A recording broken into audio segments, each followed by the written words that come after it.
about a lot of Scooby-Doo ripoffs on this channel, and it kind of boosted my career. My non-existent career. But when I made those videos, I talked about ones that people do know. Today, I'm talking about ones that you don't know. Or probably don't know. It kind of really depends. Some of them kind of really depend. I think y'all might know some of them. Oh, I'm screwed.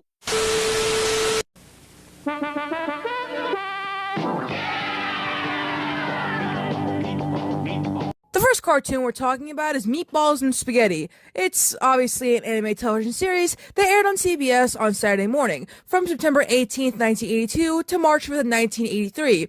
The show was produced by Intermedia Entertainment Company and Marvel Productions. I know what you're gonna think. No, it's not that Marvel. It's New World Animation. So it's not what you think. Meatballs and Spaghetti, on top of airing on CBS, also aired on Starcade, CBS's Saturday morning cartoon programming block. It was also one of the last Saturday morning cartoon series to be fitted with a laugh track. Thank God.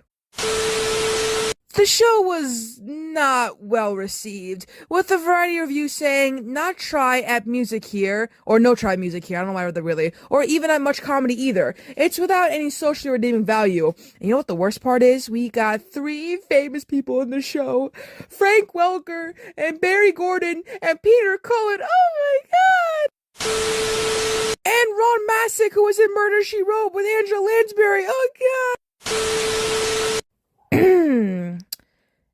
Anyways, the show, if you're wondering what it's about, it centers on Meatballs and Spaghetti, a husband and wife duo who roamed the country on a motorhome with their friend Clyde, who's their bassist, and their dog Wolfer, who's their drummer. The main characters, Fat Meatballs and Skinny Spaghetti, were intended to be a mix of popular musicians, Meatloaf and Sonny and Cher, and there was at least one original song in each episode.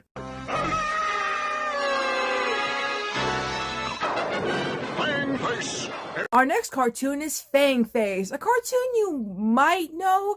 Frank Welker's obviously in this one too, so I can't escape him. Who does he voice? He better not voice the main character. I swear. Yep. Yeah, he's the main character. Yeah. Yeah, and they got Ted Cassidy too from Addams Family. Anyways, Fang Face is an American Saturday morning cartoon produced by Ruby Spears Productions for ABC. It premiered on September 9th, 1973 and ended on November 10th, 1979, with a total of 24 episodes over the course of 2 seasons. God damn, that's crazy. It's highly derivative of Scooby-Doo with some elements.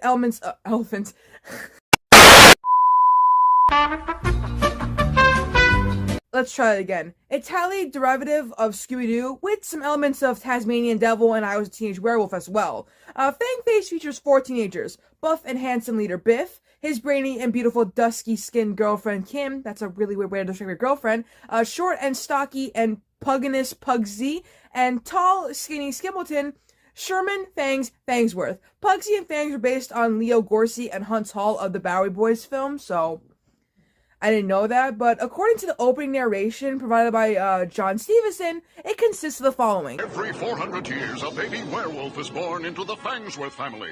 And so when the moon shined on little Sherman Fangsworth, he changed into Fang Face. The werewolf. Only the sun can change him back to normal.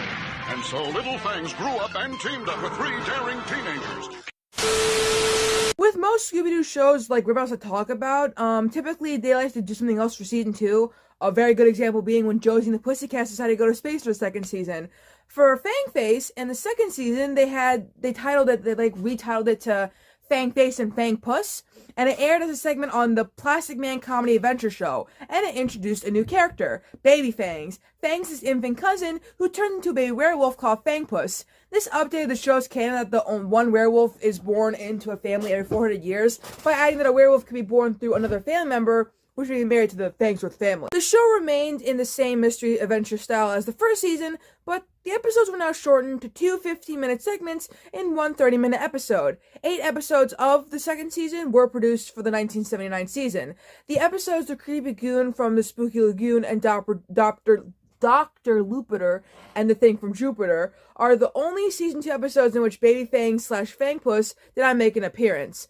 Just as Fangs is unaware that he's Fangface, Fangs is also unaware that his cousin, Baby Fangs, is Fangpuss. When Fangs sees Fangpuss in the episode There's Nothing Worse Than a Stony Curse, he becomes scared and runs off. Which, I mean, I was gonna say it's weird, but it makes sense. And during season 2, the characters Fangface and Fangpuss never transform back to normal before the mysteries, like, the episode's mystery is solved, so they're like that until the mystery is solved.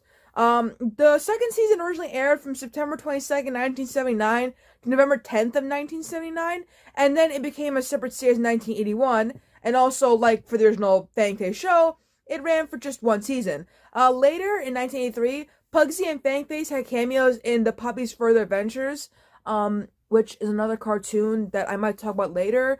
And in the episode of The Puppies and the Spies, when the dogs are watching an episode of Fangface on TV, so they weren't technically in the episode, but they were like on the TV in the episode. The show did actually have some merch, surprisingly.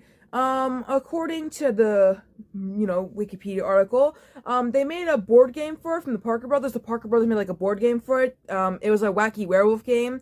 And then Peter Pan Records released a vinyl for it containing some of the songs in the show. And other merchandising include like an activity book, a Viewmaster, a plush toy, a Halloween costume, and a sleeping bag. And then there were 2 books for it, based on episodes from the series.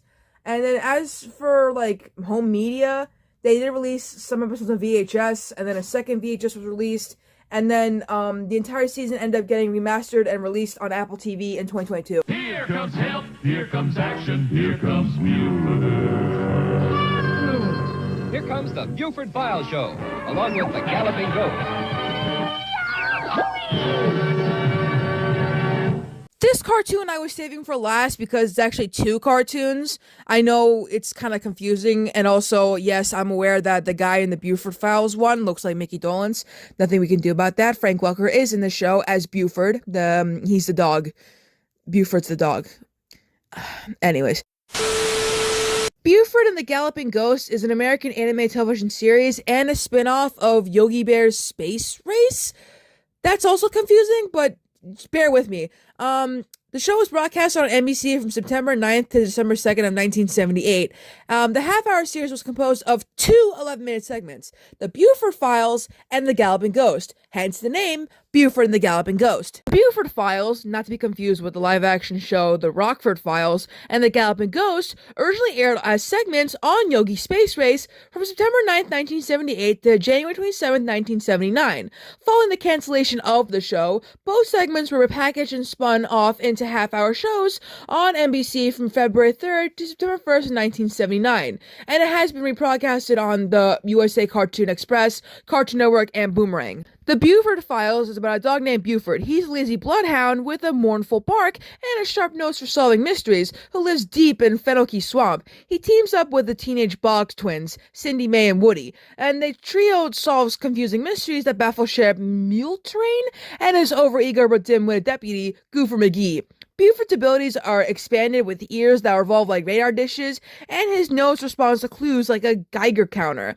But he only has 2 weaknesses. When the moon comes out, he howls incessantly, often the most perilous moments. He also has a running feud with a karate-racking raccoon. Frank Welker's also in The Galloping Ghost as Nugget Nose. I think, yeah, that's the main character. Nugget Nose is the short and feisty ghost of an Old West gold prospector who finds adventure riding his invisible horse. He's also a guardian to Wendy and Rita, 2 young cowgirls who work at the Fuddy Dude Ranch, owned by grouchy old Fenwick Fuddy. Whenever Fuddy threatens to fire the girls, Nugget makes himself invisible and becomes a helping friend. He's always battling Fuddy and takes delight in harassing him in odd and humorous ways. When the girls are in trouble, Wendy summons Nugget by rubbing on her special golden nugget necklace. According to the Wikipedia article, Buford and the Galloping Ghost was animated out of Filmon, an animation studio in Madrid, Spain, headed by Carlos Alfonso and Juan Pina, who did a lot of animation work for Hanna-Barbera between the early 1970s through the mid-1980s. The more you know. And there we go. Those are all of the shows that you might have not known of. I mean, probably. Comment down below if you have heard of some of these shows. I'm curious.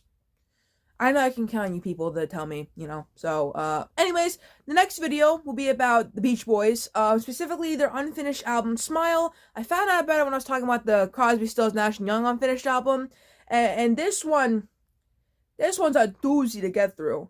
And I'm gonna have to try finding a non-copyrighted Beach Boy song to put in here, but that's besides the point. Also, this is not to be confused with Smiley Smile, which is the 12th album that Beach Boys made, or the Smile Sessions, which is the compilation album and box set, or Brian Wilson Presents Smile. This is just the unfinished album that was intended to follow their 1966 album, Pet Sounds. Anyways, thanks for watching the video. Make sure to like, comment, subscribe, and I'll see you all in the next video.